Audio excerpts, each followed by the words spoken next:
Next, we're going to go to a company whose principal business is actually the technology that many of you are using. Victoria Fernandez is the RPO and Total Talent Engagement Client Solutions expert from Lumesse, and she's going to talk about a study that was just done called the Innovation Gap.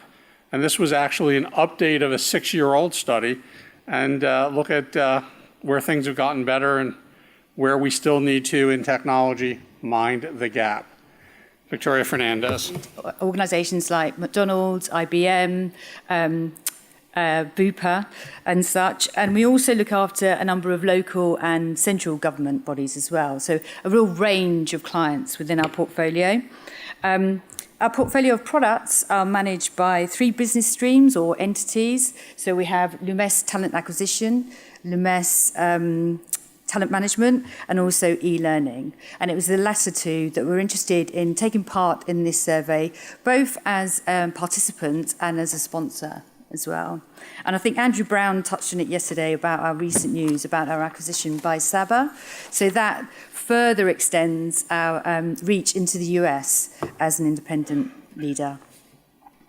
You touched a little bit on the survey previously as well, mentioned it, but this survey is almost like the sequel. So we did this survey in 2011, and it's going out and looking at what is it that HR practitioners are buying or expecting from their technology, and what is it the actual providers are providing, and the difference between the two.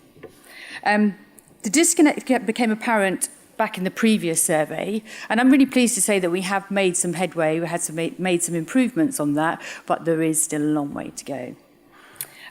We approached HR practitioners and procurers of HR tech within your organisation, and we also approached the providers, but we switched the questions around back to the providers as well. Most of the respondents within the organisations were director level or above, so about 66% were director level or above. And as a technology provider, we were obviously keen not only to sponsor the survey, but also participate as the to express our opinion, also looking at and understanding what progress we've made, both as ourselves as a provider as well, not as just the HR practitioners. So firstly, I just want to touch on the challenge for you guys. You haven't got an easy job. We've heard about everything that you need to be deploying or looking at. I think you even need MRI scans now in order to interview candidates. So yeah, you've got a tough job. And I believe that keeping abreast of all these developments is a tough job in itself. And a number of you may have innovators or head of innovation that look after specifically for HR, or you may even have somebody in IT that supports your business, but many of you don't. And many of you, this is part of your role to go out and look at technology and innovation and introduce it to your organisations. And it's a tough job. So you have my sympathy. The other thing I wanted to share with you is that as an individual, myself carved out my career in talent acquisition, namely looking after RPOs and MSPs. This was really difficult reading for me to hear that we've still got that large disconnect between what you guys want as HR practitioners and what we're actually delivering was quite concerning for me. And I think part of that is because I do work more closely with RPOs and MSPs, and I think they probably embrace technology just that little bit more than you guys, only because I think they really need to realise those efficiencies across the technology. Let's face it, they're trying to drive down significant costs. And the way you do that is by delivering efficiencies. So these guys are really quite good at embracing and implementing technology and staying with it as well, not just implementing it and walking away. So I think that's why I've got some kind of, I find this very difficult reading, thinking that as a technology provider, we're not providing our HR practitioners with what they want.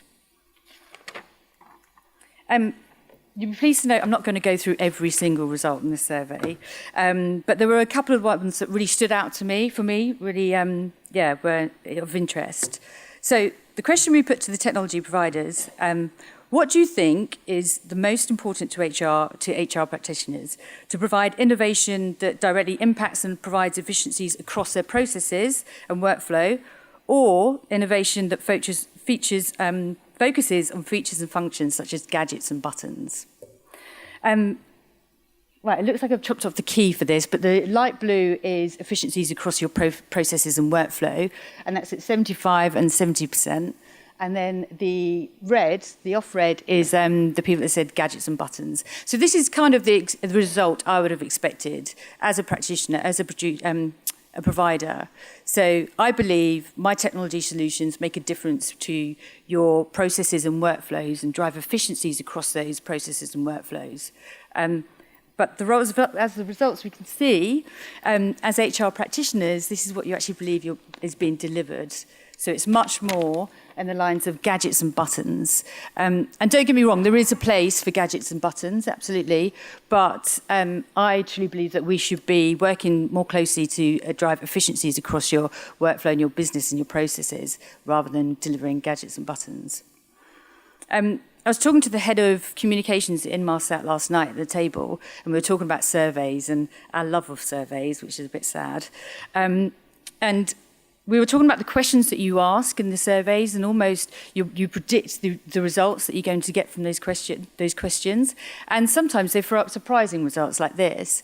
And I think it's these kind of results that make you start to think about, okay, what's underlying the factor behind these results? Are we looking at we're missing the trick, we're not communicating well with HR? Are we not providing what they need? Or there's the perception that they're not getting what they need? Or we're not educating them enough? So there's a lot of questions that come out of results like this. And I think if you go to the survey, take a look, some of them are answered, and some of them are probably questions that you need to think about yourselves as HR practitioners and as providers of technology as well. So then we came to another result, which kind of was a question I had. Are you guys not being educated enough in what you're buying? Do you understand what you've actually bought? And as you can see, again, we've made some improvements from 2011 to 2018, vast improvements, going from poultry 26% up to 59%. But again, I think the message is we've still got a long way to go. We've still got a lot of room for improvement. And I think it's what we were talking about earlier at the table. It's a joint collaboration or joint partnership to improve on this. So I think part of the reason why we have had some improvements on these figures is you guys are now probably second, third, fourth generation buyers of technology. So you kind of know what you're doing a bit more. But also, I like to think that our role as providers is to continually educate you and work with you guys in what you have and continuously optimize what you've got in place. Not just leave you with a product and leave you to get on with it. And also, actually, I think part of that, if I go back to that one, is about the intuitive use of the products. I remember somebody talking earlier about, I think it was part of the panel, talking about how these products are quite difficult to use. You know, you're at home and you're updating your phone, or you're downloading a TV program, you come into work and things are much more difficult. In my experience, technology has moved on, and we are making things much more intuitive and familiar to use as well, which is really important for user adoption. If you don't have that, you've got a big challenge in getting your community, your candidates, your line managers to actually adopt any technology that you're going to implement. And this slide gives me some hope. We are kind of agreeing. We come to some kind of agreement on this final result. So we asked the rate of importance of impact on technology on your business. And this is one area where we do agree. And we also have an area where we actually tip that balance, and you're actually reaping more out of the piece on management of the talent pool than we expected you to, which is great news. It's heartening. It's lightning. So the report concludes, and I really suggest that you go and have a look at it and, again, question it and look at it from your own point of view if you didn't take part in it yourselves. The report concludes with a number of statements from some of the participants, which are really interesting. It's around things like suggestions of what we can do better. And some of them were, again, what we were discussing on the table about it being a joint responsibility and a joint partnership, and it has to be that commitment from both sides in order to make it work. So we're long gone from, or we don't have many technologies that you can just buy off the shelf, put in, and then you don't want to see us again. we really do need to work together with you guys. And the other thing, which I kind of struggled with again, it was integration. I still don't understand why we're concerned or we've not cracked this yet, integration with technology.